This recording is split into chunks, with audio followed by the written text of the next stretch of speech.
ఒక్కసారి ఇది వార్త చూద్దాం. అధిష్టానం ఆదేశిస్తే ఎవరంటున్నారు? మునుగోడు ఎమ్మెల్యే రాజగోపాల్ రెడ్డి, కోమటిరెడ్డి రాజగోపాల్ రెడ్డి అంటుండు. అధిష్టానం ఆదేశిస్తే భువనగిరి ఎంపీ బరిలో లక్ష్మి, నా భార్యకు టికెట్ ఇవ్వాలని అడగలే, బీసీలకు టికెట్ ఇవ్వాలని కోరిన. అంటే ఒకటే నాలుక ఎన్ని రకాలుగా ట్విస్ట్ అయిందో మీరు చూడండి. ఒక మాట ఏమంటుండు? అధిష్టానం ఆదేశిస్తే భువనగిరి ఎంపీ బరిలో మా భార్య నిలబడుతుంది అని అంటున్నాడు. మళ్ళీ భార్య ఆమె సేవా కార్యక్రమాలు చేసింది, అది చేసింది, మొత్తం చదివిండు. చాలా సేవా కార్యక్రమాల్లో ఉంది మళ్ళీ అని ఒకవైపు చెప్తుంటాడు. అధిష్టానం ఆదేశిస్తే భువనగిరి ఎంపీ బరిలో మా భార్య నిలబడుతుంది అని అంటాడు, ప్రజలు కోరుకుంటే నిలబడుతుంది అని అంటాడు. రెండో అంశం వచ్చరికి నా భార్యకి టికెట్ ఇవ్వాలని నేను అడగలేదంటాడు. ఇంకొకసారి మళ్ళీ బీసీలకు టికెట్ ఇవ్వాలంటాడు.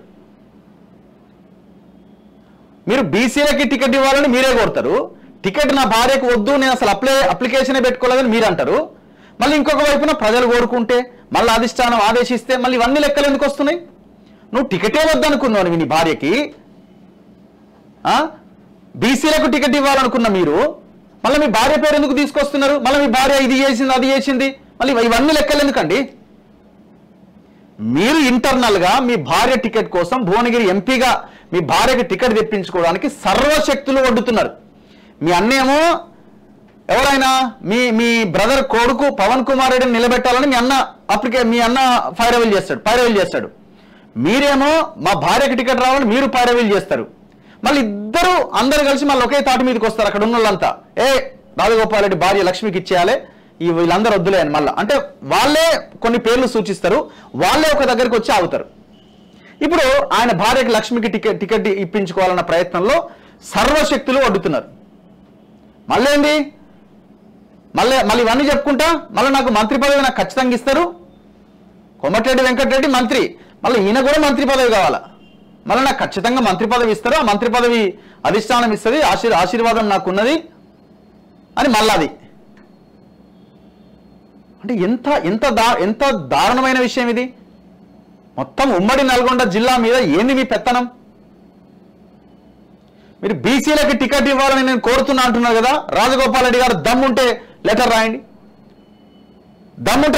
బీసీలకి టికెట్ ఇవ్వాల్సిందే, నల్గొండ ఎంపీ టికెట్ అని దమ్ముంటే లెటర్ రాయండి, మీ అధిష్టానానికి లెటర్ రాయండి. ఇవన్నీ వద్దుగా, మా భార్యకు వద్దనుకుంటున్నా, మా భార్య ఈ సేవ చేసింది, మళ్ళీ అది చేసింది, ఇవన్నీ వద్దుగా. మీరు డైరెక్ట్ గా కోమటిరెడ్డి బ్రదర్స్ తీర్మానం చేసి మేము చేస్తున్నాం, మా ఫ్యామిలీ నుంచి మాకు టికెటే వద్దు, ఏ రెడ్డికి ఇవ్వాల్సిన అక్కర్లే, ఈ టికెట్ని బీసీకి ఇవ్వాలని లెటర్ రాయండి. ఎలక్షన్లకు ముందు మీ అన్ననే ఇట్లనే భువనగిరి ఎమ్మెల్యే సీటు విషయంలో ఇట్లాంటి డ్రామాలు ఆడిండు. ఆడ అనిల్ కుమార్ రెడ్డి కోసం ఒక బీసీని రేజ్ చేసి ఆయన పార్టీ మారేటట్టుగా చేసి మీరు ఇంకొకరిని మీ క్యాండిడేట్ని పెట్టాలనుకున్నారు. అది వేరే విషయం అది. ఇప్పుడు ఆయన ఆనాడు బీసీలను, ఇప్పుడు మళ్ళీ మీకు బీసీలు గుర్తొస్తున్నారు. సో దయచేసి భువనగిరి నియోజకవర్గ ప్రజలు ఆలోచించాల్సిన అవసరం ఉంది. ఇట్లాంటి మాటలు మాట్లాడుతున్న వాళ్ళని నిలదీసి అడగండి. నీకు దమ్ముంటే లెటర్ రాయి మీ అధిష్టానానికి, బీసీలకు ఇవ్వాలి భువనగిరి టికెట్ అని. అసలు ఆ ప్రెస్ మీట్ చూస్తే నాకు నవ్వు వచ్చింది. అసలు ప్రెస్ మీట్లో ఏదానికి లింక్ లేదు, పొంతన లేదు. అధిష్టానం ఆదేశిస్తే భువనగిరి ఎంపీ స్థానం నుంచి కాంగ్రెస్ తరపున సుశీలా ఫౌండేషన్ చైర్మన్ తన భార్య కోమటిరెడ్డి లక్ష్మి పోటీ చేస్తారని ఎమ్మెల్యే కోమటిరెడ్డి రాజగోపాల్ రెడ్డి తెలిపారు. నల్గొండ జిల్లా మునుగోడులోని తన క్యాంపు కార్యాలయంలో విలేకరులతో ఆయన మాట్లాడారు. కోమటిరెడ్డి కుటుంబీకుల పదవులకు పాకులాడుతున్నారని, కోమటిరెడ్డి లక్ష్మి భువనగిరి ఎంపీ టికెట్ ఆశిస్తున్నట్లు కొన్ని రోజులుగా వివిధ మీడియాల్లో వస్తున్న కథనాలను ఆయన కొట్టిపారేశారు. ఇప్పటి వరకు తమ కుటుంబంలో ఏ ఒక్కరికి టికెట్ కావాలని పార్టీ పెద్దలను అడగలేదన్నారు. ఏ స్థానం నుంచి అయినా పోటీ చేయాలంటే పార్టీకి అభ్యర్థన పెట్టుకునే విధానం ఉందన్నారు. తమ కుటుంబీకులు ఎవరు అలా అభ్యర్థన పెట్టుకోలేదన్నారు. మరి పెట్టుకోలేని మీకు మళ్ళీ టికెట్ అన్నది ఎందుకు? గెలిచే సత్తా ఉన్న బలమైన అభ్యర్థులకు టికెట్ ఇవ్వాలని గతంలో అన్న మాట వాస్తవమే అని, భువనగిరి ఎంపీ స్థానాన్ని బీసీలకు కేటాయించాలని పార్టీ కోరినట్టుగా తెలిపారు. భువనగిరి టికెట్ ఎవరికి ఇచ్చినా రాష్ట్రంలోనే భారీ మెజారిటీతో గెలిపిస్తామన్నారు. తన వల్లే భువనగిరి ఎంపీ టికెట్ పెండింగ్ లో ఉంది అనడం బాధాకరమన్నారు. గతంలో పార్టీ కష్టకాలంలో ఉన్నప్పుడు ఓటమి పాలవుతామని తెలిసి కూడా అప్పటి పిసిసి అధ్యక్షుడు ఉత్తమ్ కుమార్ రెడ్డి ఆదేశాల మేరకు స్థానిక సంస్థల ఎమ్మెల్సీ అభ్యర్థిగా తన భార్య లక్ష్మిని పోటీలో నిలిపామని, చివరకు ఓడిపోయినా బాధపడలేదని చెప్పారు. అలాంటి తాము పదవులకు పాకులాడుతున్నామని కొందరు తమపై దుష్ప్రచారం చేయడం సరికాదన్నారు. రాష్ట్రంలో బీజేపీ గెలిచే పరిస్థితి లేదని, కాంగ్రెస్ 12 నుంచి 14 ఎంపీ స్థానాల్లో గెలవనున్నట్లుగా ధీమా వ్యక్తం చేశారు.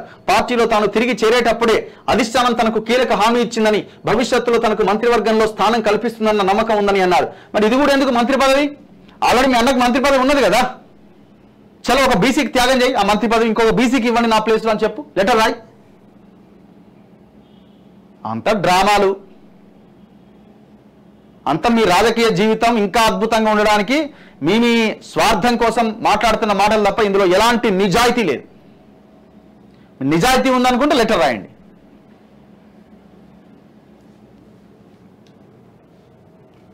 ఒక్క అద్దంకి దయాకర్ విషయంలోనే మీ భాగవతాలన్నీ బయటకు వస్తా ఉన్నాయి. ఆయన నా జిల్లాలో లేకుండా చేసే మీ ప్రయత్నాలు చాలా క్లియర్గా కళ్ళ ముందు కనబడతా ఉన్నాయి. అర్థమైందా?